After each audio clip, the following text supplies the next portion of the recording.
You listen to the first speech of our former president, our dear president, Donald Trump.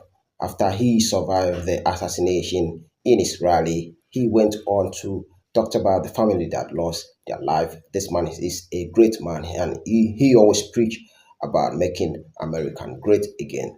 Thank you for joining us, and consider to subscribe if you are new to our channel. Stay tuned, pay attention to him as he addresses his people. Thank you for joining us. Let me begin this evening by expressing my gratitude to the American people for your outpouring of love and support following the assassination attempt at my rally on Saturday.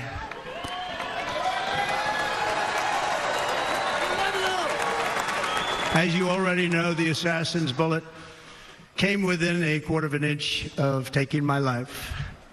So many people have asked me, what happened? Tell us what happened, please. And therefore, I will tell you exactly what happened, and you'll never hear it from me a second time because it's actually too painful to tell. It was a warm, beautiful day in the early evening in Butler Township in the great Commonwealth of Pennsylvania. Music was loudly playing, and the campaign was doing really well. I went to the stage and the crowd was cheering wildly. Everybody was happy. I began speaking very strongly, powerfully, and happily because I was discussing the great job my administration did on immigration at the southern border. We were very proud of it.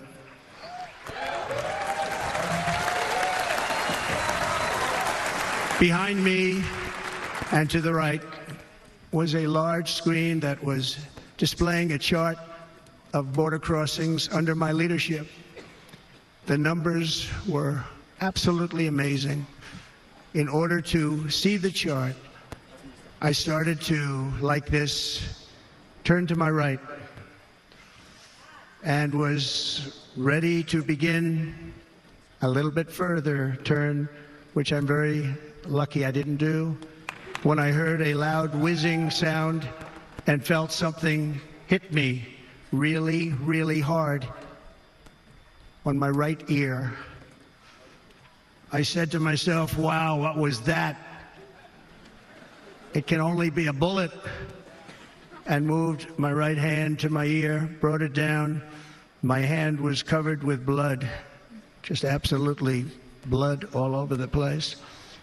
I immediately knew it was very serious, that we were under attack, and in one movement proceeded to drop to the ground. Bullets were continuing to fly as very brave Secret Service agents rushed to the stage, and they really did. They rushed to the stage.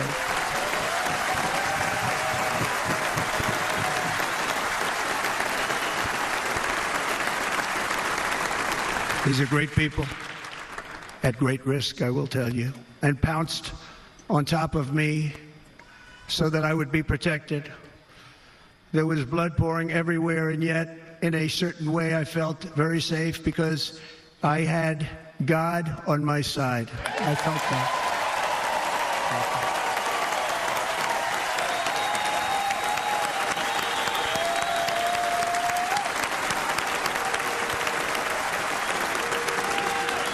The amazing thing is that prior to the shot, if I had not moved my head at that very last instant, the assassin's bullet would have perfectly hit its mark, and I would not be here tonight. We would not be together.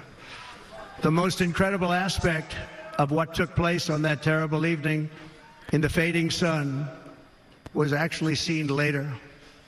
In almost all cases, as you probably know, and when even a single bullet is fired, just a single bullet, and we had many bullets that were being fired, crowds run for the exits or stampede, but not in this case. It's very unusual.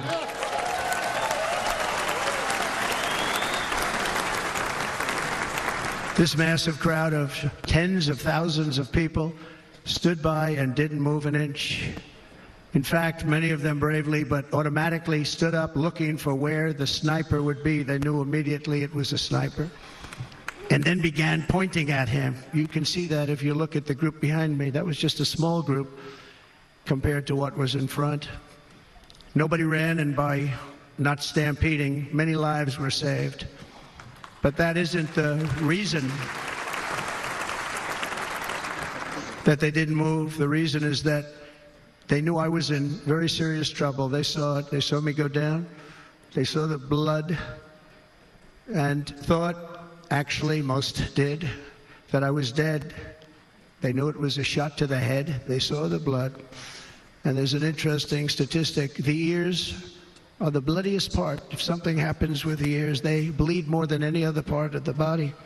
For whatever reason, the doctors told me that. I said, why is there so much blood? He said, it's the ears. They bleed more. So we learned something, but they just,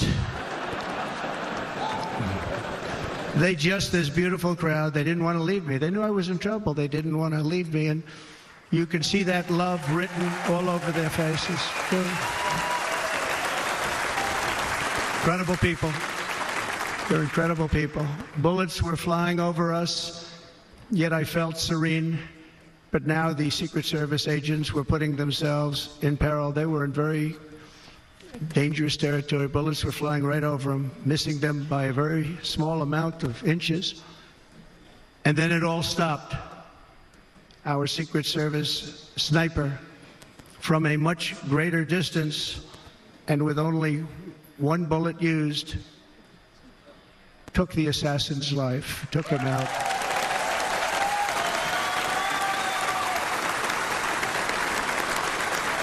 I'm not supposed to be here tonight. Not supposed to be here.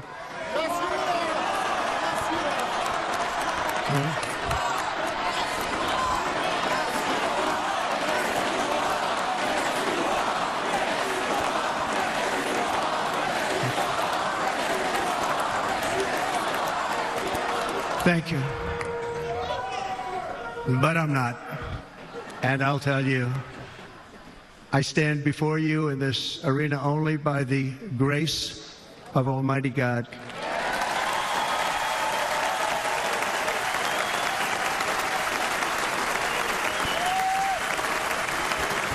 In watching the reports over the last few days, many people say it was a providential moment. Probably was. When I rose, surrounded by Secret Service, the crowd was confused because they thought I was dead, and there was great, great sorrow. I could see that on their faces as I looked out. They didn't know I was looking out. They thought it was over. But I could see it, and I wanted to do something to let them know I was okay. I raised my right arm, looked at the thousands and thousands of people that were breathlessly waiting, and started shouting, "Fight, fight, fight."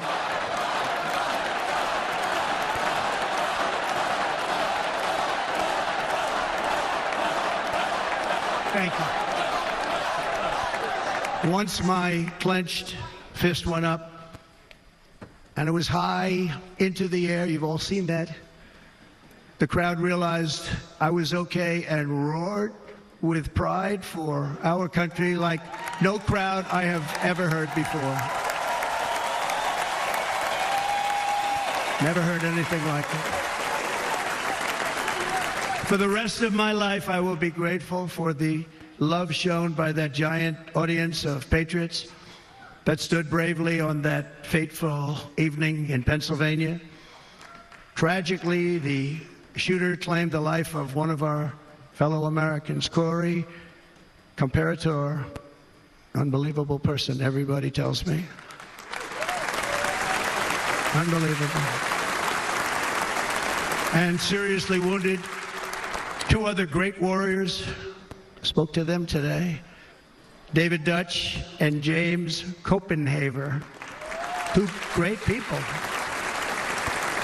I also spoke to all three families of these tremendous people.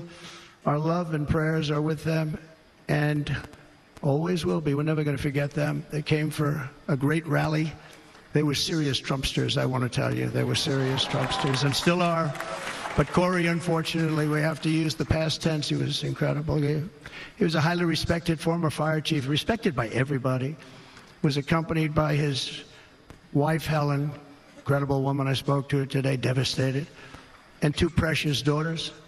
He lost his life selflessly acting as a human shield to protect them from flying bullets. He went right over the top of them and was hit.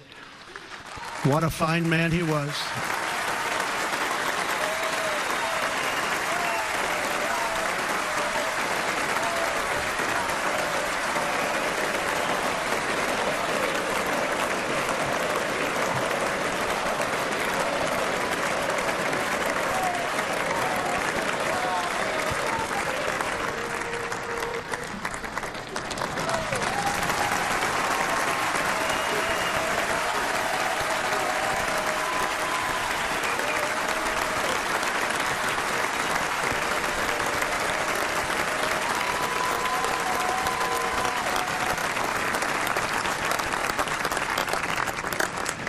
I want to thank the fire department and the family for sending his helmet, his outfit, and it was just something, and they're going to do something very special when they get it. But we did something which cannot match what happened, not even close. But I am very proud to say that over the past few days, we've raised $6.3 million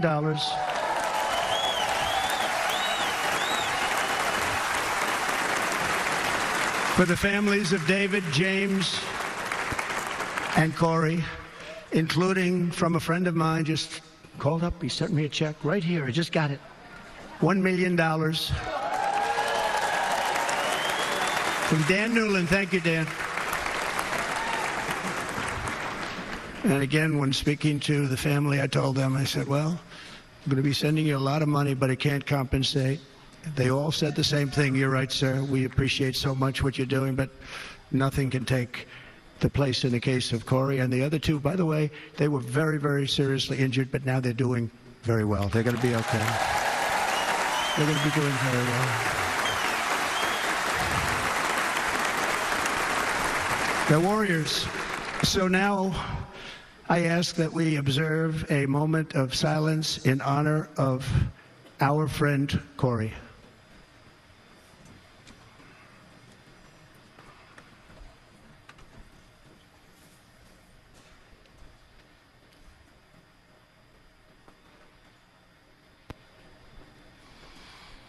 There is no greater love than to lay down one's life for others. This is the spirit that forged America in her darkest hours, and this is the love that will lead America back to the summit of human achievement and greatness. This is what we need.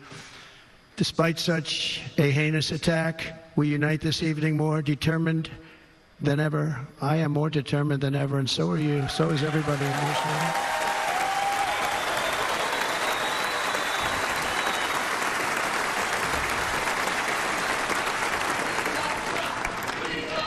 Thank you.